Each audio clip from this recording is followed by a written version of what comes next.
여러분, 혹시 복잡하고 소란스러운 세상의 소음 속에서 잠시 멈추어 서서 단순하고 고요한 삶을 갈망해 본 적 있으신가요? 하느님과 더 깊이 만나고 그분의 목소리에 귀 기울이는 삶을 꿈꿔본 적은 없으신지요? 오늘 우리는 바로 그러한 삶을 온전히 살아낸 한 영혼의 이야기를 나누려 합니다. 세상의 번잡함에서 멀리 떠나 오직 고독과 기도, 그리고 하느님께 대한 완전한 순명으로 일생을 바쳤던 레바논의 겸손한 수도자 성샤르벨 마클루프의 이야기입니다. 그의 삶은 오늘날까지도 수많은 신자들에게 희망의 등불이 되고 있으며 그의 전구를 통해 하느님께서는 지금 이 순간에도 수많은 치유의 기적을 베풀고 계십니다. 이 은총의 이야기를 시작하기에 앞서 잠시 시간을 내어 구독과 좋아요를 눌러주신다면 이 거룩한 빛이 더 많은 이들의 마음에 닿을 수 있도록 돕는 귀한 손길이 될 것입니다. 여러분의 참여에 하느님의 크신 축복이 늘 함께하기를 기도합니다. 이제 국경을 넘어온 세상 사람들의 마음을 움직이는 동방의 위대한 성인, 그의 삶과 덕행, 그리고 놀라운 기적의 여정을 함께 따라가 보겠습니다. 제1장 거룩한 씨앗이 싹트던 시절 이야기는 1828년 5월 8일 레바논 북부의 장엄한 산맥에 자리한 작은 마을 브카카프라에서 시작됩니다. 성인으로 예정된 한 아이가 이곳에서 태어났습니다. 그의 부모는 깊은 마론파 가톨릭 신앙을 지닌 가난한 농부 안툰 자로르 마클루프와 브리지타 시디아크였습니다. 부부는 아들에게 유세프라는 이름을 지어주었습니다. 산골 마을의 소박한 가정에서 태어난 이 아이가 훗날 중동을 넘어 전 세계에서 가장 존경받는 성인 중 한 명이 되리라고는 아무도 상상하지 못했습니다. 유세프의 어린 시절은 양떼를 돌보고 밭을 일구는 평범한 시골 생활 속에서 흘러갔습니다. 어쩌면 우리 부모님 세대가 겪었던 보릿고개를 넘던 시절의 소박함과도 닮아 있을지 모릅니다. 하지만 그는 아주 어릴 때부터 기도와 묵상에 대한 남다른 성향을 보였습니다. 다른 아이들이 뛰노는 동안 어린 유세프는 종종 조용한 곳을 찾아 하느님과 대화하는 시간을 가졌습니다. 그의 부모는 어린 아들이 보여주는 깊은 내면의 신호를 경이로운 눈으로 지켜보았습니다. 하지만 행복은 길지 않았습니다. 유세프가 겨우 3살이었을 때 비극이 마클루프 가족의 문을 두드렸습니다. 아버지 안툰이 오스만 제국 군대에 강제 징집되어 다시는 집으로 돌아오지 못하고 먼 타양에서 세상을 떠난 것입니다. 이 가슴 아픈 사건은 어린 소년에게 깊은 상처를 남겼지만 그는 외삼촌에게서 큰 위안을 얻었습니다. 외삼촌은 어린 조카에게 아버지와 같은 존재가 되어주었고 덕과 신앙의 모범을 보여주었습니다. 이후 어머니 브리지타는 아이들에게 안정적인 가정을 만들어주기 위해 신심 깊은 남자인 이브라임과 재혼했고 그는 유세프를 진심 어린 애정으로 품어주었습니다. 새로운 가정의 울타리 안에서 소녀는 지혜와 덕을 쌓으며 계속 성장했습니다. 당시 레바논 농민들이 대부분 그랬듯 그의 정규 교육은 미미했지만 그의 영적 성장은 실로 비범했습니다. 그는 어머니와 외삼촌의 입을 통해 전해지는 마론파의 전통 기도와 성인들의 이야기, 그리고 매일 하느님과 함께하는 삶의 중요성을 배우며 자랐습니다. 유세프가 10대에 접어들었을 때 그의 성품은 비범할 정도의 평온함으로 특징 지어졌습니다. 친구들은 그를 말이 적지만 행동으로 모든 것을 보여주는 사려 깊은 젊은이로 기억했습니다. 그는 밭에서 성실히 일하고 가족의 양떼를 정성껏 돌보면서도 틈만 나면 레바논의 산속으로 들어가 드넓은 밤하늘의 별과 장엄한 계곡을 바라보며 기도에 잠기곤 했습니다. 바로 그곳에서 젊은 유세프는 자신의 운명을 결정지을 하느님의 부르심을 더욱 분명히 듣기 시작했습니다. 그것은 세상의 소란에서 벗어나 온전히 하느님께 봉헌된 삶을 살라는 거룩한 소명이었습니다. 제2장 세상의 문을 닫고 하느님의 문을 열다 성장하면서 젊은 유세프 마클루프의 내면에서는 기도할 수 있는 고독을 향한 갈망이 더욱 커져만 갔습니다. 자신을 온전히 하느님께 바치라는 내면의 목소리에 어떻게 응답해야 할까? 23살이 되던 해 그 해답은 그의 마음속에서 명확하고 확고해졌습니다.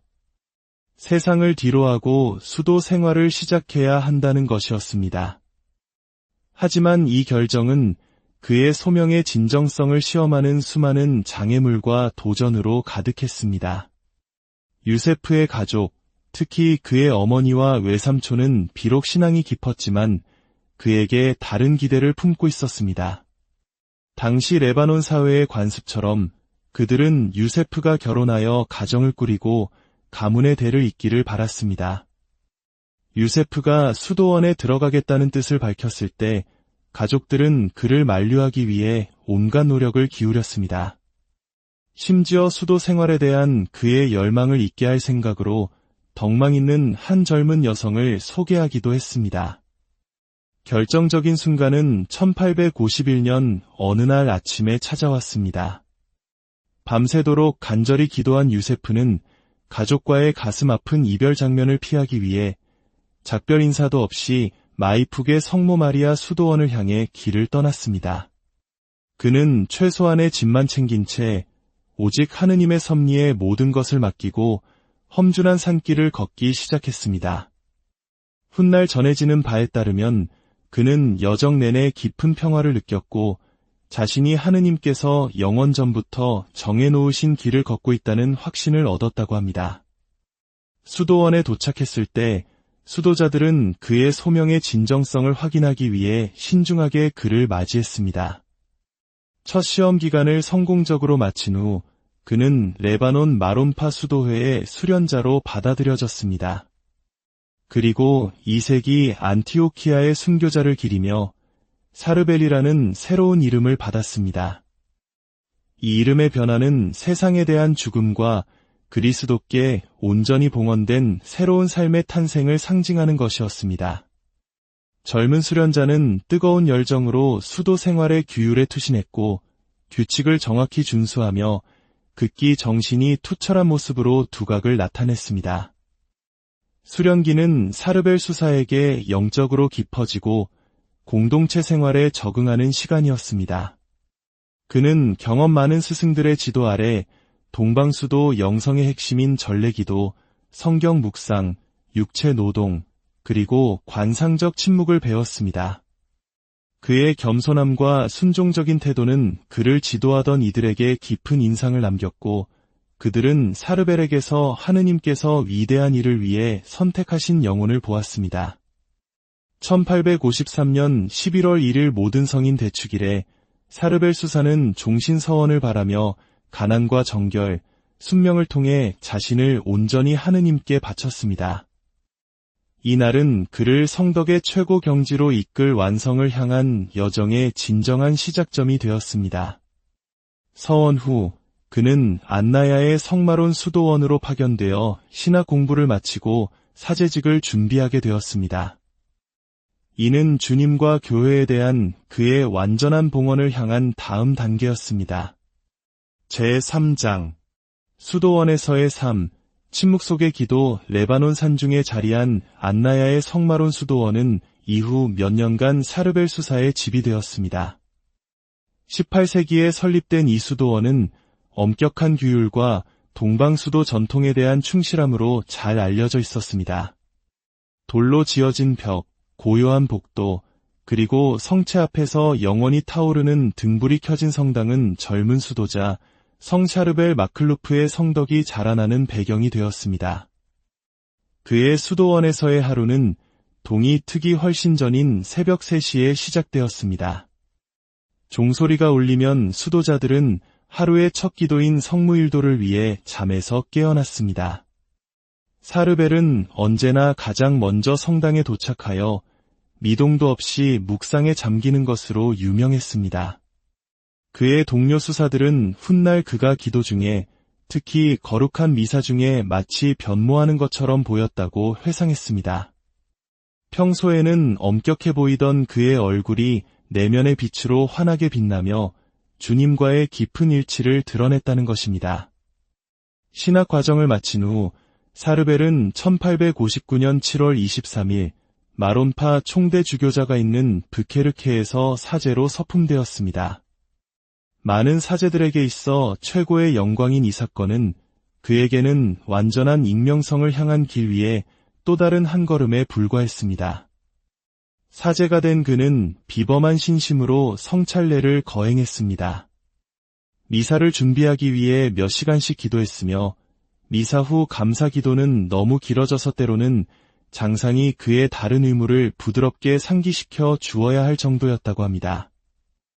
성찬 축성 때에는 그가 땅에서 떠올라 그가 거행하는 신비에 완전히 몰입하는 것을 보았다고 증언하는 이들도 있었습니다. 수도원에서는 육체 노동이 하루 일과의 중요한 부분을 차지했습니다.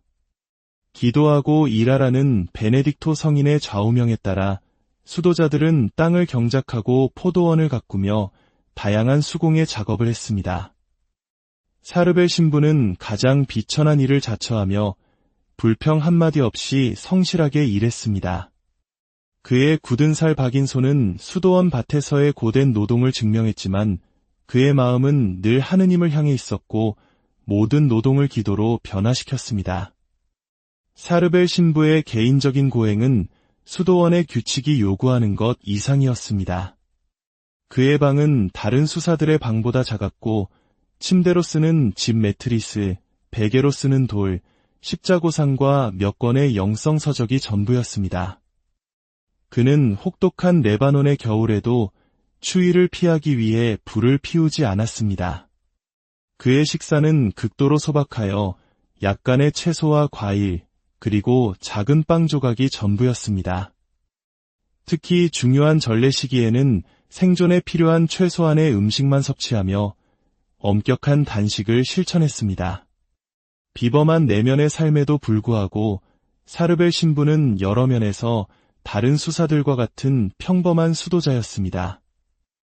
그는 수도원의 규범과 관습을 충실히 따르며 소박하게 공동체 생활에 참여했습니다. 하지만 그의 형제들은 그에게서 무언가 특별한 것을 느꼈습니다. 그것은 강요하지 않으면서도 경외심을 불러일으키는 존재감이었고 책에서 나온 지식이 아닌 하느님과의 친밀한 교제에서 비롯된 지혜였습니다. 많은 이들이 그의 분별력과 그에게서 뿜어져 나오는 평화에 이끌려 영적 조언을 구하러 찾아왔습니다. 성인은 그들의 말을 주에 깊게 듣고 간결하고 정확한 말로 응답했으며 언제나 사람들의 시선을 자신이 아닌 그리스도께로 향하게 했습니다. 제4장 은수처 고독 속에서 하느님을 만나다 성마론 수도원에서 16년간의 공동체 생활을 한 후 사르벨 신부는 더 깊은 고독을 향한 내면의 부르심을 느꼈습니다. 이 열망은 공동체 생활에 대한 불만이나 특이해지고 싶은 마음에서 비롯된 것이 아니라 오직 완전한 침묵 속에서만 해소될 수 있는 하느님을 향한 진정한 갈증에서 나온 것이었습니다. 1875년 증인들이 하느님의 표징으로 해석한 사건이 일어났습니다. 사르벨 신부가 성십자가 현양 추기를 위해 등불을 준비하던 중 끓는 기름으로 가득 찬 등불 하나가 그의 손에서 폭발했지만 그는 아무런 상처도 입지 않았습니다. 이 기적은 그의 장상들에게 하느님께서 그를 위해 특별한 계획을 가지고 계심을 확신시켜 주었습니다. 장상들의 축복을 받아 사르벨 신부는 성 베드로와 성 바오로 은수처로 들어갔습니다. 본 수도원에서 멀지 않은 언덕에 위치한 이 작은 돌 건물은 기도실, 작업실, 침실이라는 3개의 작은 방으로 나뉘어 있었고 이후 그가 세상을 떠날 때까지 23년간 그의 집이 되었습니다. 은수처로의 이동은 특권이 아니라 실현이었습니다. 그곳에서의 삶은 수도원보다 훨씬 더 엄격했으며 침묵과 기도, 보속에 대한 요구는 더욱 강했습니다. 은수처에서의 삶은 기도와 노동, 낮과 밤의 교대만으로 구분되는 변함없는 리듬을 따랐습니다. 사르벨 신부는 동특이 몇 시간 전에 일어나 개인 기도에 전념했습니다. 새벽 4시에는 거룩한 미사를 봉헌하고 아침 늦게까지 감사 기도를 이어갔습니다.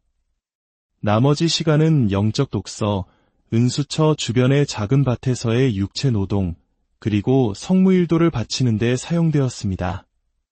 그의 식사는 하루 한 끼로 더욱 제한되었고 대부분 약간의 채소와 딱딱한 빵이 전부였습니다. 은수처의 외부적 침묵은 내면의 침묵을 키웠고 사르벨 신부는 하느님의 목소리를 더욱 명확하게 들을 수 있었습니다.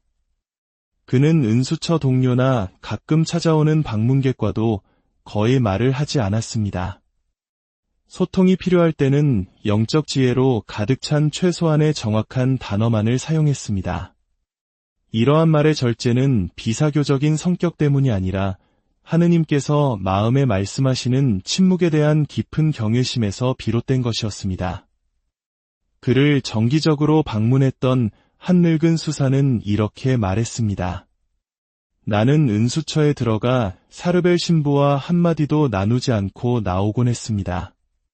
하지만 그의 옆에 있는 것만으로도 나는 수많은 책에서보다 하느님에 대해 더 많은 것을 배우는 것 같았습니다.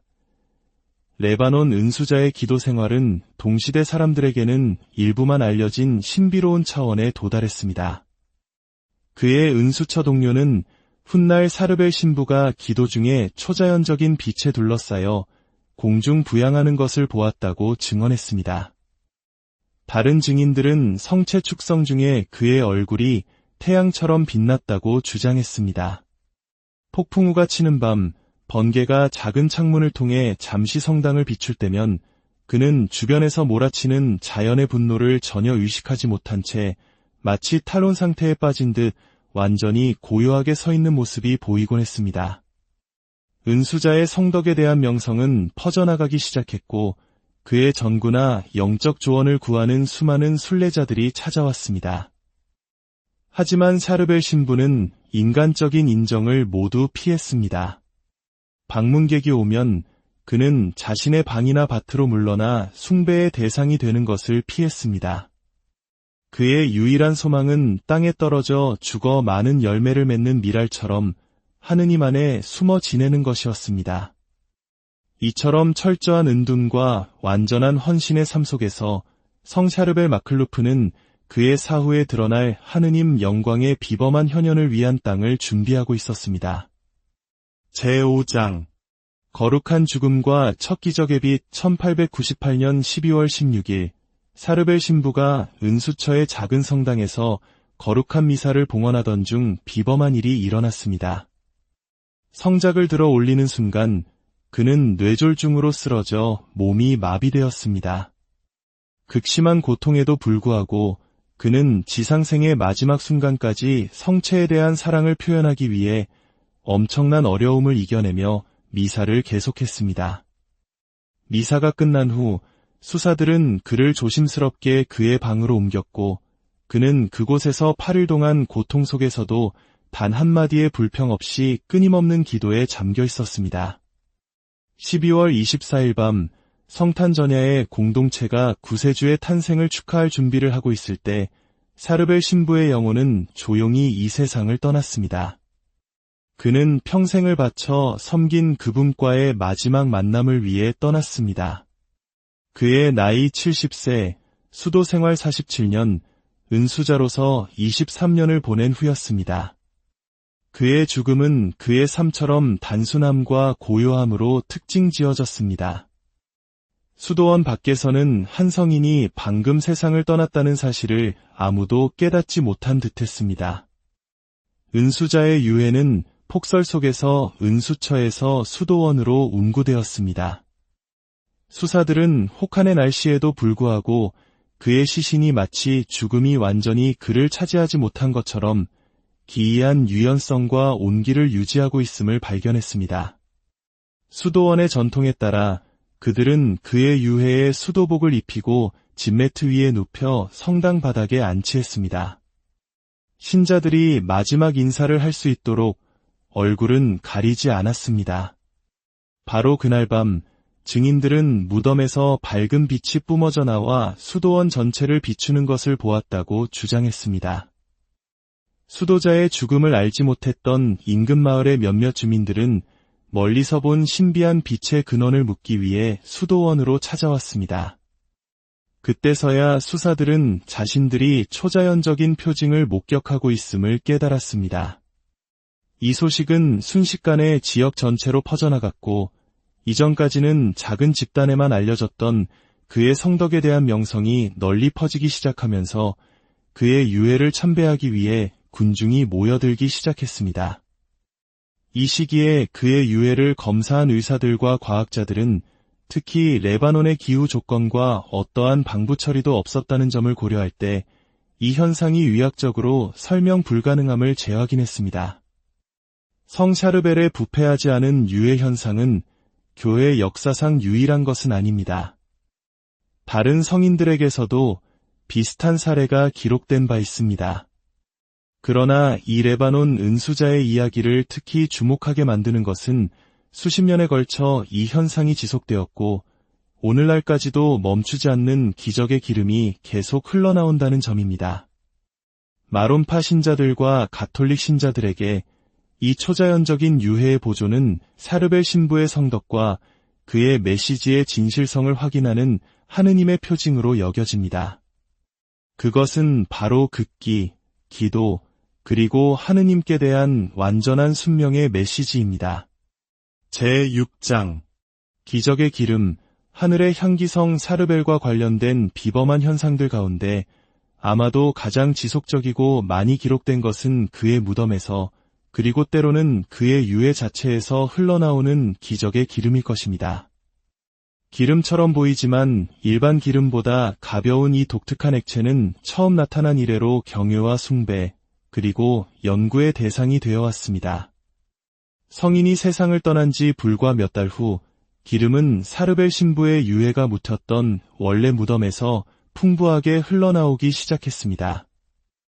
안나야의 성마론 수도원 수사들은 기후 변화와 상관없이 무덤을 덮고 있는 흙이 계속해서 축축하게 젖어 있는 것을 보고 놀랐습니다. 이 현상을 자세히 조사한 결과 그들은 유해가 안치된 바로 그 자리에서 기분 좋은 향기를 지닌 투명하고 약간 점성이 있는 액체가 솟아나는 것을 발견했습니다. 이 발견은 무덤 위에서 신비한 빛이 목격되었다는 첫 보고들과 시기적으로 일치했는데 마치 두 현상이 하느님께서 당신의 종을 통해 드러내고자 하시는 영광의 상호 보완적인 표징인 것 같았습니다. 첫 번째 발굴과 유해를 관으로 옮긴 후에도 현상은 멈추지 않고 오히려 변화했습니다. 기름은 시신 자체에서 스며 나오기 시작하여 그를 덮고 있던 수도복을 흠뻑 적셨습니다. 유해를 지키는 책임을 맡은 수사들은 옷이 완전히 젖어버리기 때문에 주기적으로 갈아입혀야 했습니다. 이렇게 젖은 옷들은 다시 작은 조각으로 잘라져 신자들에게 성유물로 배부되었습니다. 당시 기록에 따르면 2,000 조각들조차도 오랫동안 신비한 액체를 소량씩 계속해서 배출했다고 합니다. 기름의 물리적, 화학적 특성은 그것을 분석할 기회가 있었던 과학자들을 어리둥절하게 만들었습니다. 언뜻 보기에는 맑은 물처럼 보이지만 그 특성은 확연히 다릅니다.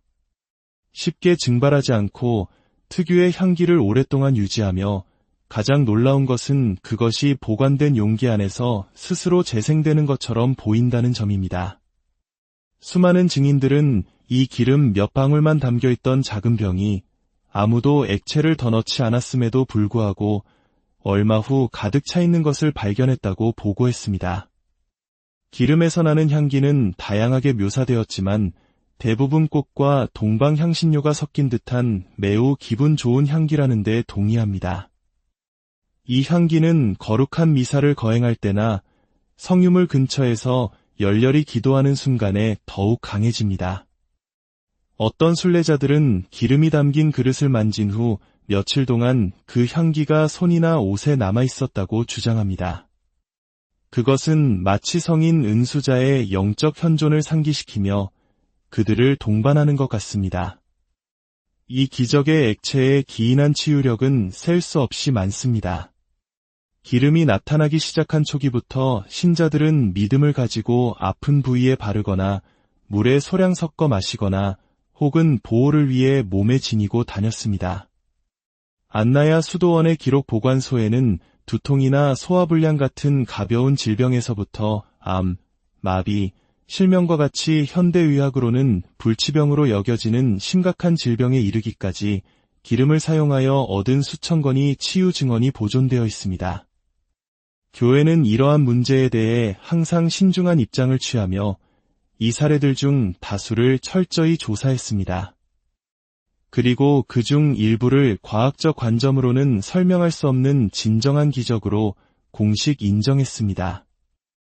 이 기록된 기적들은 성 샤르벨의 시성 과정에서 결정적인 역할을 했습니다.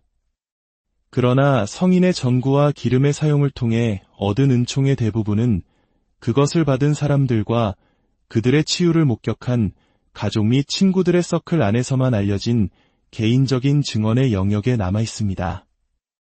기적의 기름 현상에서 가장 비범한 점은 시간이 지나도 지속된다는 것입니다. 샤르벨 신부가 세상을 떠난 지 120년 이상이 지났지만 이 기적은 계속해서 나타나고 있습니다. 몇 년 또는 수십 년 후에 멈췄던 교회 역사에 기록된 다른 유사한 현상들과는 달리 성 샤르벨의 무덤에서 흘러나오는 기름의 흐름은 마르지 않는 것 같습니다. 그것은 마치 이 거룩한 은수자의 전구가 믿음으로 그를 부르는 모든 이들을 위해 여전히 활발하고 효과적이라는 것을 의미하는 듯합니다. 제7장 불치병의 기적적인 치유. 성 샤르벨의 전구로 일어난 수많은 기적 가운데 현대의학이 불치병으로 간주한 질병들의 치유는 단연 돋보입니다. 의학 및 교회위원회에 의해 세심하게 기록되고 검증된 이 놀라운 사건들은 레바논 은수자 성인의 시성 과정이 세워진 초석 중 하나가 되었습니다. 교회가 공식적으로 인정한 첫 번째 기적은 1950년에 일어났습니다. 레바논 수녀인 마리아 아벨캄니 자매가 심각한 위궤양에서 즉시 치유된 것입니다. 극심한 고통과 잦은 토열로 고통받던 자매는 건강이 너무 약해 수술이 불가능하다는 의사들의 절망적인 진단을 받은 상태였습니다. 어느 날 밤 잠들어 있던 그녀는 성 샤르벨이 나타나 내가 너를 수술하러 왔다고 말하는 환시를 보았습니다. 잠에서 깨어난 마리아 자매는 놀랍게도 모든 증상이 사라진 것을 발견했습니다. 이후의 의학 검사 결과 궤양의 흔적 없이 완치되었음이 확인되었습니다. 이 사례를 검토한 의사들은 만장일치로 그러한 회복에는 과학적인 설명이 없다고 선언했습니다. 또 다른 상징적인 사례는 1993년 몸의 왼쪽이 마비되는 반신불수를 겪었던 레바논 여성 노아드 엘 샤미의 경우입니다. 의사들은 뇌졸중으로 진단하고 마비가 영구적일 것이라고 통보했습니다. 1월 22일 밤 잠들어 있던 노아드는 깊은 환시를 경험했습니다. 그녀는 2명의 마론파 수사가 자신의 침대로 다가오는 것을 보았습니다.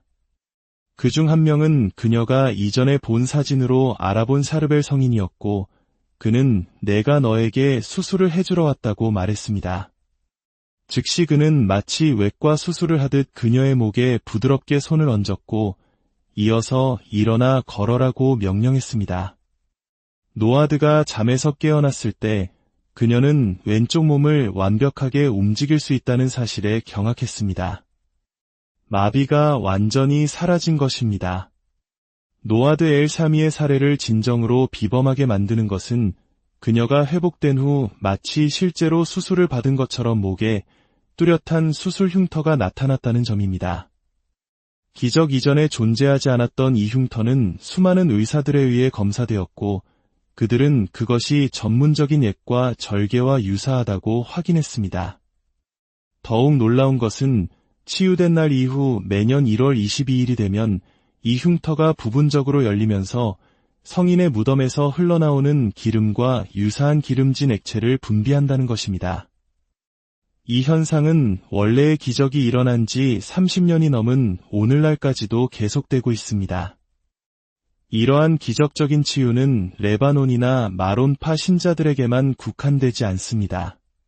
브라질, 멕시코, 호주, 미국 등 여러 나라에서 다양한 배경과 신념을 가진 개인들이 성 샤르벨의 전구를 통해 비범한 기적을 받았다는 사례가 기록되었습니다. 가장 주목할 만한 사례 중 하나는 말기암에 걸린 무신론자 이탈리아 의사의 이야기입니다.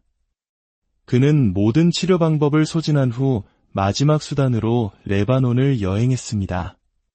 성인의 무덤에서 기도하고 기적의 기름을 바른 후 그는 동료 의사들을 당황하게 할 정도로 급속한 호전을 경험했습니다. 후속 검사 결과 암이 몸에서 흔적도 없이 완전히 사라졌음이 확인되었습니다. 가톨릭 교회는 신중함과 과학적 엄격함의 전통에 충실하여 기적적인 치유라고 주장되는 모든 사례를 극도의 세심함으로 조사합니다. 모든 의학적, 신학적 검증을 통과한 경우에만 공식적으로 기적으로 인정됩니다. 이 과정은 완전한 의료기록 연구, 주치의의 증언, 치유 전후에 실시된 검사, 그리고 회복에 대한 가능한 과학적 설명이 없다는 확인을 포함합니다. 성 샤르벨의 기적을 특징 짓는 것은 그것을 받은 사람들의 증언에 따르면 단지 육체적 치유뿐만 아니라 종종 그것을 동반하는 영적 변화입니다. 많은 사람들은 육체적 치유와 함께 깊은 내적 회심, 신앙의 강화, 그리고 삶의 우선순위의 근본적인 변화를 경험했다고 보고합니다. 이것은 영혼의 건강이 육체의 건강보다 항상 더 중요하다고 여겼던 성인 은수자의 정신과 완벽하게 일치합니다. 이러한 기적들을 통해 성 샤르벨은 영혼들을 그리스도께로 이끌고 우리 현대의 물질주의적 세계의 초자연의 실제와 영원한 가치의 중요성을 상기시키는 복음화 사명을 계속하고 있습니다. 제8장 거룩한 현존, 발현과 기적들. 성인이 세상을 떠난 후 그의 초자연적인 영향력은 육체적 치유나 기적의 기름 현상에만 국한되지 않습니다. 전 세계의 다양한 지역의 수많은 신자들이 이 레바논 은수자 성인과 관련된 발현과 신비로운 체험을 보고했습니다. 이러한 사건들은 의학적으로 검증 가능한 치유보다 더 주관적인 성격을 띠지만 성 샤르벨이 이 세상을 넘어 수행하는 것처럼 보이는 천상사역의 중요한 부분을 구성합니다. 성 샤르벨의 발현은 종종 그 신빙성을 더해주는 공통된 특징을 보입니다. 대부분의 경우 환시를 본 사람은 의도적으로 그 현상을 추구하지 않았습니다. 오히려 그것은 기도 중이나 절박한 필요의 상황에서 예기치 않게 일어났습니다. 나타나는 형상은 흰 수염에 마론파 수도복을 입고 초자연적인 빛을 발하는 샤르벨 신부의 신체적 묘사와 일치합니다. 많은 경우 발현은 그의 무덤에서 나는 기름을 연상시키는 독특한 향기를 동반합니다. 가장 인상적인 증언 중 하나는 2015년 오토바이 사고로 이독한 상태에 빠졌던 젊은 레바논 청년 데니 사드의 이야기입니다. 의사들은 가족에게 생존 가능성이 거의 없으며 살아남더라도 영구적인 신경학적 손상을 입을 것이라고 알렸습니다. 성 샤르벨의 독실한 신자였던 그의 부모는 아들의 몸에 성인의 유물을 놓고 9일 기도를 시작했습니다. 셋째 날 밤 데니의 어머니가 병상 옆에서 밤을 새우고 있을 때 그녀는 샤르벨 성인으로 알아본 빛나는 형체가 침대로 다가와 아들의 머리에 손을 얹고 사라지는 것을 보고 놀랐습니다. 다음 날 아침 데니는 의료진을 경악시키며 아무런 신경학적 손상 없이 혼수 상태에서 깨어났습니다. 젊은이는 의식불명 상태에서 바로 그 수사를 보았으며 그가 자신에게 아직 지상에서 완수해야 할 사명이 있다고 말했다고 주장했습니다. 성 샤르벨의 발현이 항상 육체적 치유와 관련 있는 것은 아닙니다. 많은 경우 성인은 영적 위로를 주거나 미래의 위험을 경고하거나 회개를 촉구하기 위해 나타납니다. 1975년부터 1990년까지의 레바논 내전 중에는 은수자의 눈에 보이는 개입 덕분에 폭격이나 매복에서 구출되었다고 주장하는 개인들의 수많은 증언이 있었습니다. 그는 안전한 길로 그들을 인도하거나 파괴되기 직전에 특정 건물에 들어가지 말라고 경고했습니다. 특히 기록된 현상 중 하나는 사진 발현입니다. 1990년대부터 안나야의 성마론 수도원을 방문하는 수많은 순례자들이 원래는 없었던 성인의 이미지가 사진에 자연스럽게 나타났다고 보고했습니다. 이러한 놀라운 현상은 종종 수도원 부지 내나 은수처 근처에서 찍은 사진에서 발생합니다.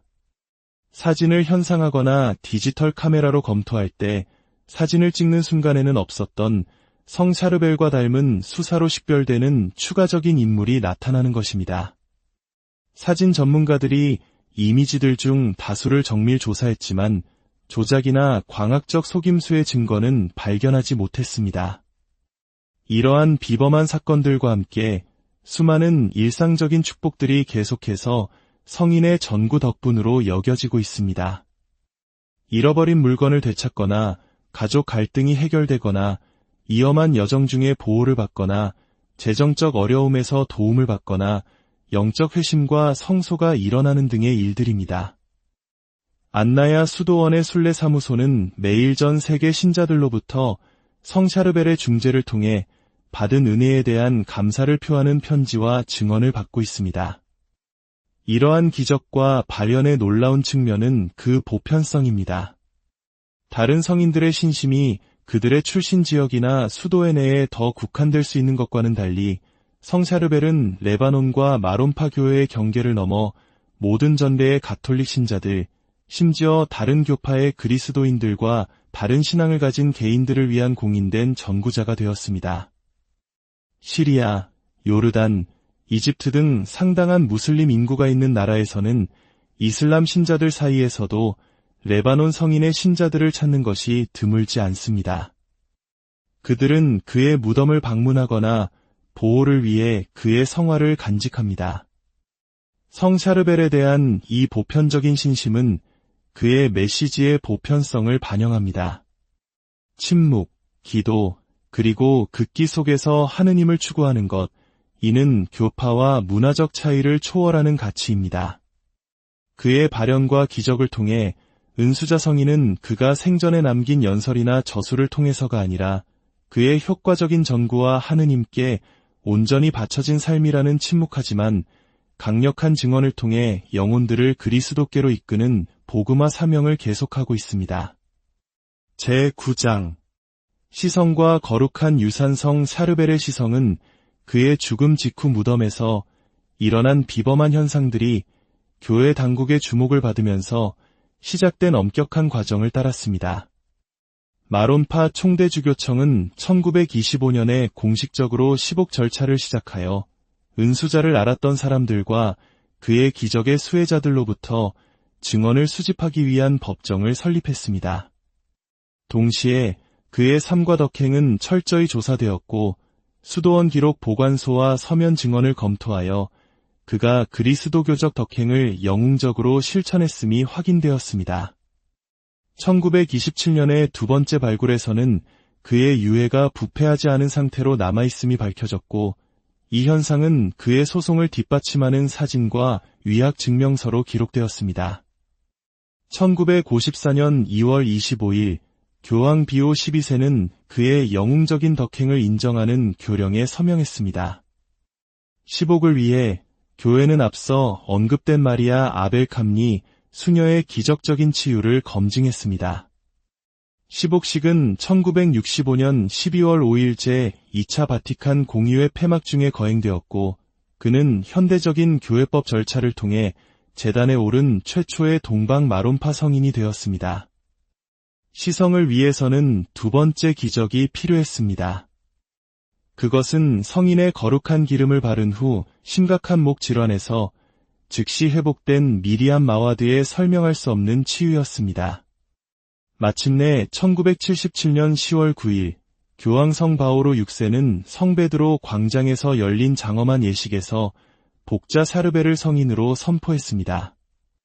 교황은 강론에서 침묵과 기도, 참회에 뿌리를 둔 레바논 은수자의 성덕이 소음과 동요, 소비주의에 지나치게 몰두하는 현대 세계에 대한 예언적 메시지를 구성한다고 강조했습니다. 이제 위대한 성인께 우리 마음을 모아 기도합시다. 성 사르벨께 드리는 기도. 영광스러운 성 사르벨, 수도자이며 은수자시여, 당신은 세상의 안락함을 버리고 극기와 묵상 속에서 살기 위해 떠나셨나이다. 저희에게 무엇보다도 하느님을 사랑하는 은총을 빌어주소서.